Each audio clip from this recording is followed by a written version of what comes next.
তো বন্ধুরা, যেমনটা দেখতে পাচ্ছ আমি পুরো রাজবাড়ির একদম সিংহদুয়ারের সামনে দাঁড়িয়ে রয়েছি। এই হচ্ছে সিংহদুয়ার।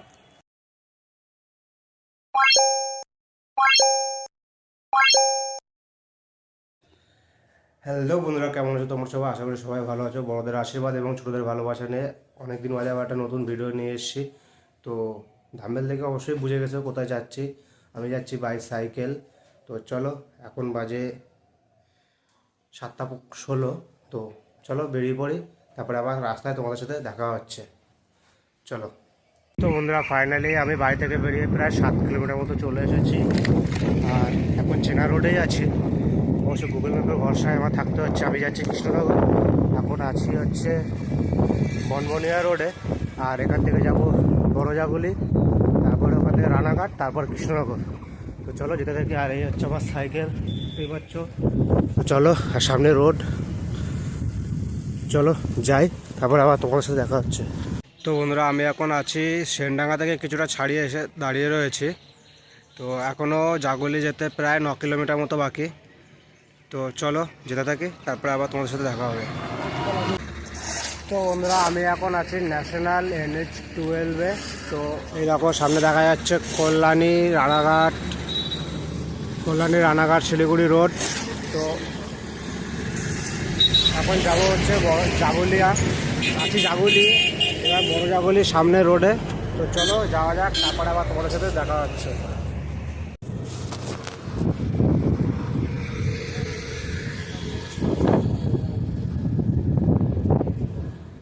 তো বন্ধুরা, আমি জীবনে প্রথমবারের মতো ন্যাশনাল রোডের পাশ থেকে, হাই রোডের পাশ থেকে সাইকেল চালাচ্ছি। দেখতে কিন্তু খুবই ভালো। ন্যাশনাল হাই রোডের মধ্যে অনেক যাতায়াত করেছি, কিন্তু সাইকেল কোনোদিনও চালাইনি, কারণ এই রোডগুলো আমাদের বাড়ির থেকে অনেকটাই দূরে। এর জন্যই এই হচ্ছে সার্ভিস লেন। ওই পাশে আছে বড় গাড়ির জন্য, আর এই পাশে সার্ভিস লেন আছে। এই লেন দিয়ে যাই। তো চলো যেতে থাকি। এবার রানাঘাট যাবো এখান থেকে। তো আমরা প্রায় 9:30 বাজে। তো চলো এবার কিছু খেয়ে নেই, তারপরে খাওয়া দাওয়া করে তারপরে আবার জার্নি করবো। ভালো একটা খাবারের দোকানও খুঁজতে হবে। তো বন্ধুরা, ফাইনালি আমি এখন খাওয়া দাওয়া করে রুটি আর মিষ্টি খেয়ে বেরিয়েছি জাগুলিয়া থেকে, বড় জাগুলিয়া। তো রানাঘাটের লোকেশন মেরে নিয়েছি। আর এখন সময় হলো 10টা। তো চলো, রানাঘাট হচ্ছে আরও 27 কিলোমিটার দূরে। যাই, কতক্ষণে পৌঁছাই সেই আপডেটও তোমাদের দেবো। চলো যেতে থাকি, রাস্তায় আবার তোমাদের সাথে দেখা হবে। আর এই হচ্ছে সার্ভিস লেন থেকে আবার পুরো হাই রোডের পর্দে উঠতে হবে। যাই, সাবধানে চালাই সাইকেল। দেখো কৃষ্ণনগর এখনো 55 কিলোমিটার। আর সামনে আছে টোল। প্রথমবারের মতো যেমন ন্যাশনাল রোডে যাচ্ছি সাইকেল নিয়ে, টোল গেটও পার করছি প্রথমবারের মতনই। তো চলো আরও আগে এগোই। যে সমস্ত রাস্তাগুলো সবার মোটো ব্লগে দেখতাম, আজকে সেই রাস্তায় আমি সাইকেল চালিয়ে যাচ্ছি। তো এই হচ্ছে ব্যাপার। কোনোদিনও সম্ভব হলে এই রাস্তায় আমিও বাইক নিয়েই যাব। আজকে নয় সাইকেল আছে, ঠিক আছে, কই না, স্বপ্ন ধীরে ধীরে পূরণ করতে হবে। চলো এগিয়ে যাই। তো বন্ধুরা, এই হচ্ছে আমার সাইকেল। আর আমি এখানে দাঁড়িয়েছি, জাস্ট এখানে কিছুক্ষণ দাঁড়ালাম, ওই যে ছায়া জায়গাটায় দোকানের পিছনে কিছুক্ষণ দাঁড়ালাম। আর এই দিকে আমি যাচ্ছি, এই দিক থেকে আসলাম আর এই দিকে যাচ্ছি। আর সামনে বোর্ডে দেখো 100-180 গাড়ির স্পিড। আর আমার জন্য এইটুখানি রাস্তা খোলা আছে, আমার সাইকেলের জন্য যাচ্ছি 5 স্পিডে। তো চলো আমাদের 5 স্পিডে এগোতে থাকি। এখনও রানাঘাট লোকেশন মেরেছি, রানাঘাট এখনও বাকি আছে 14 কিলোমিটার। দেখে কতক্ষণ লাগে। আর বাজে এখন 10:40 বাজে। তো চলো যেতে থাকি, তারপরে আবার তোমাদের সাথে দেখা হচ্ছে। দেখো এখানে লেখা রয়েছে কৃষ্ণনগর 53 কিলোমিটার, আর ডান দিকে চলে গেছে বনগাঁ 35 কিলোমিটার। আর মায়াপুর 69 কিলোমিটার। তো চলো, আমার লক্ষ্য তো আজকে কৃষ্ণনগরের দিকেই এগোতে থাকি। আর রানাঘাট তো 14 কিলোমিটার, জাস্ট বললাম একটু আগেই। তো চলো এগোতে থাকি। তো আমরা ফাইনালি পৌঁছে গেছি 4টা ফ্লাইওভার দেখতে পাচ্ছ। এটা হচ্ছে 4টা ফ্লাইওভার। ডান দিকে চলে গেছে বনগাঁ। আর আমি এখন সবে 4টা পার করছি, সোজা গেছে কৃষ্ণনগরের দিকে। তো চলো এগোতে থাকি, আবার তোমাদের সাথে দেখা হবে।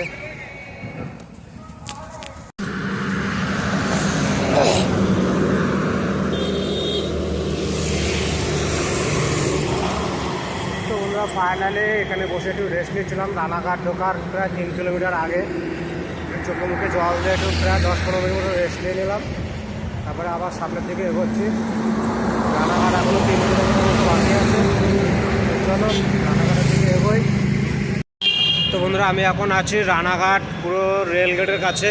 এখান থেকে এখনও কৃষ্ণনগর রাজবাড়ি দেখাচ্ছে 36 কিলোমিটার। তো চলো, আরেকটা রাস্তা দেখাচ্ছে, সেইটাতেও যাবো। এখন কোনটায় যাব বুঝতে পারছি না।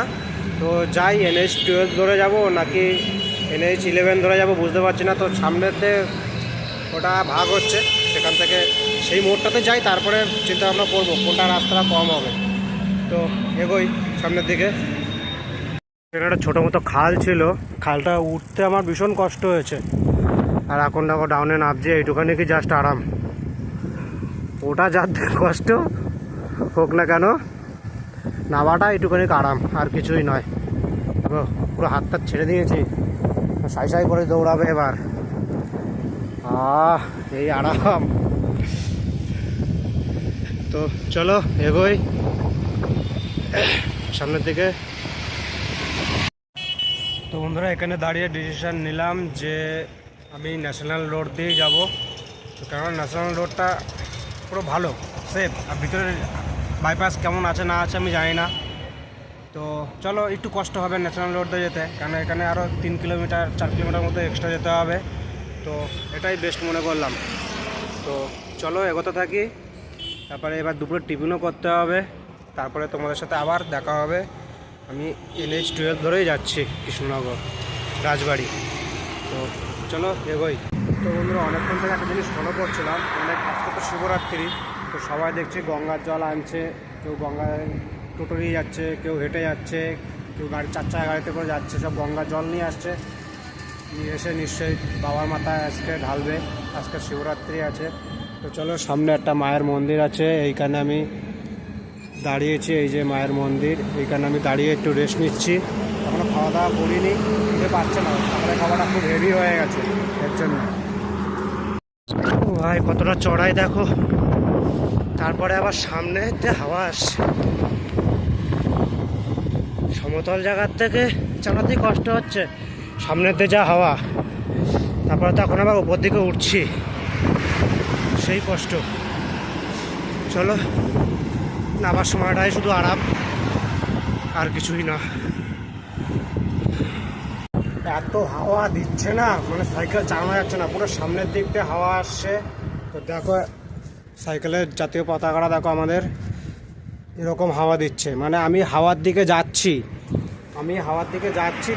তো যেতেই পারছি না, এত প্রেশার আসছে, পা দুটো পুরো ব্যথা হয়ে যাচ্ছে। হেভি কষ্ট হচ্ছে। হাওয়া না থাকলে এত কষ্ট হতো না, কিন্তু হাওয়ার জন্য ভীষণ কষ্ট হচ্ছে। তো চলো, আগে তো এগোতেই হবে, কষ্ট হলেও এগোতে থাকি। তো বন্ধুরা, ফাইনালি একটা হোটেল দেখতে পেয়েছি, হোটেল সান। তো চলো দুপুরের খাবারটা ওখান থেকে খেয়ে নেই, খেয়ে একটু রেস্ট নিয়ে তারপরে আবার এগোবো। তো চলো যাওয়া যাক হোটেলে, আর খাওয়া দাওয়া করে নেই। বন্ধুরা, মাত্র আর 5 কিলোমিটার বাকি কৃষ্ণনগর। ফাইনালি এসে পৌঁছালাম কৃষ্ণনগরের কাছাকাছি, আর 20 মিনিটের মধ্যেই পৌঁছে যাব 5 কিলোমিটার। Thank you. ফাইনালি আমি পৌঁছে গেছি কৃষ্ণনগর রাজবাড়ির সামনে একদম। তো চলো আর একটুখানি 500 মিটারের মধ্যেই আমি দেখতে পাচ্ছি রাজবাড়ি গেট। তো চলো এবার যাওয়া যাক।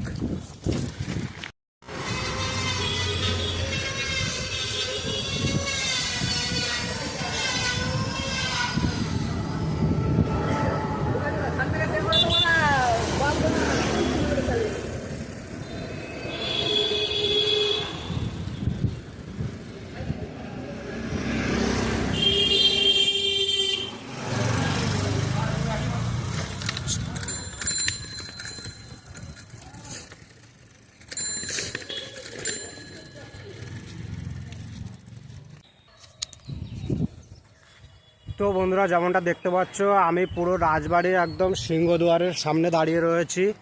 এই হচ্ছে সিংহদুয়ার। আর এখন ঢোকার কোনো পারমিশনই নেই। আগে তো নাকি মাঠ পর্যন্ত যাওয়া যেত, আমি দেখেছি, আমি অনেক ভিডিওতে দেখেছি আগে মাঠ পর্যন্ত যাওয়া যেত, এখন আর যাওয়া যাচ্ছে না। তো কষ্ট করে আসা হলো, ভাবছিলাম একদম মেন গেটের পাশ পর্যন্ত যেতে পারবো, কিন্তু সেটা আর হলো না। এই হচ্ছে সিংহদুয়ার। আর চলো একটু সামনের থেকে দেখিয়ে দেই তোমাদেরকে। তো বন্ধুরা, ফাইনালি আমি এখন পুরো রাজবাড়ির সামনে চলে এসেছি। আর এই গেট সকল সময় বন্ধই থাকে। তো চলো এখানে কিছুক্ষণ একটু টাইম এক্সপিরিয়েন্স করি, তারপরে আবার এখান থেকে চলে যাব, কেননা এখানে তো বেশিক্ষণ থাকাও যায় না, কেননা বন্ধ থাকে। আর এই দেখো কি সুন্দর দেখতে রাজবাড়ি। আর এই সেই বকুল গাছ, যেই বকুল গাছের গোড়ায় বসে গোপাল ভাঁড় রেস্ট নিতেন। এই গাছটা দেখেছো, পুরো ভিতরটাতে পুরো ফাঁকা, তাও ওই গাছটা এখনো জ্যান্ত আছে। আর এই রাজবাড়ি তো সকল সময় বন্ধই থাকে, তো ঢোকাই যায় না। আর এই হচ্ছে আমার সাইকেল, আমি এই সাইকেলে করেই এসেছি। দেখে নাও সাইকেলটাকে একবার। এই হচ্ছে আমার সাইকেল। আর চলো এখান থেকে চলেও যাব। আর তো চলো এখান থেকে যাই। আর একটা কথা যেটা ছিল বাকি আমার, সেটা হলো আমি ঠিক এই পাশ দিয়ে এসেছি। আর সামনের সিংহদ্বার তো বন্ধই ছিল, যেমনটা বললাম। তো পিছন দিক দিয়ে ঢুকেছি এবং পিছন দিক দিয়েও বেরিয়ে যাব। তো চলো বেরিয়ে যাই, তারপরে আবার তোমাদের। তো বন্ধুরা, এই দেখো কিছু পুরনো বাড়ি আছে। এখানে মনে হয় কোনো দাস দাসীরা থাকতেন। তো বাড়িগুলো কিন্তু অনেক পুরনো। এখন তো এনারা রয়েছেন মনে হয় দখল টকল করে। তো চলো বেরিয়ে যাই এখান থেকে।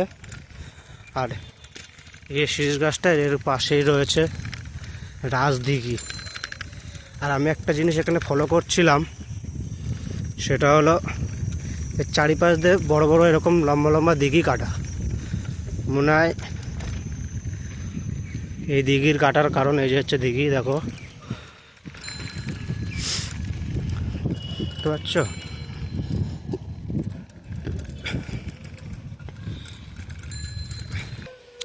তো বন্ধুরা, এই হচ্ছে রাজবাড়ির মেন দিঘির ঘাট, দিঘির মেন ঘাট।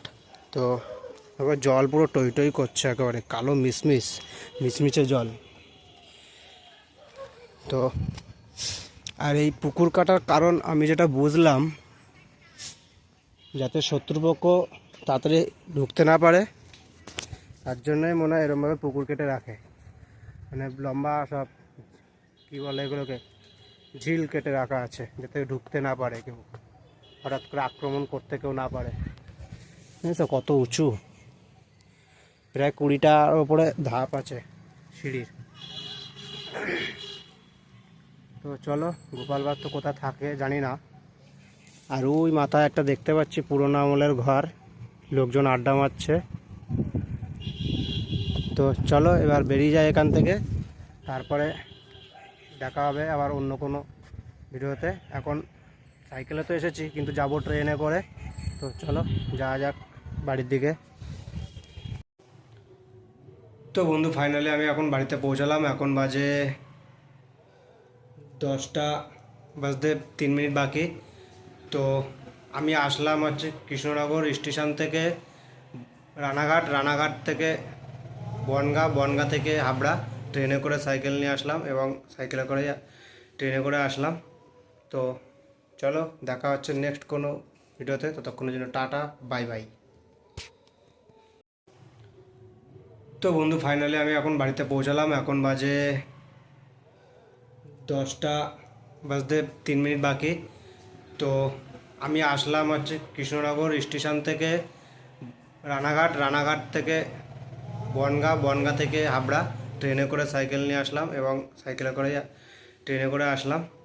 তো চলো দেখা হচ্ছে নেক্সট কোনো ভিডিওতে, ততক্ষণের জন্য টাটা, বাই বাই।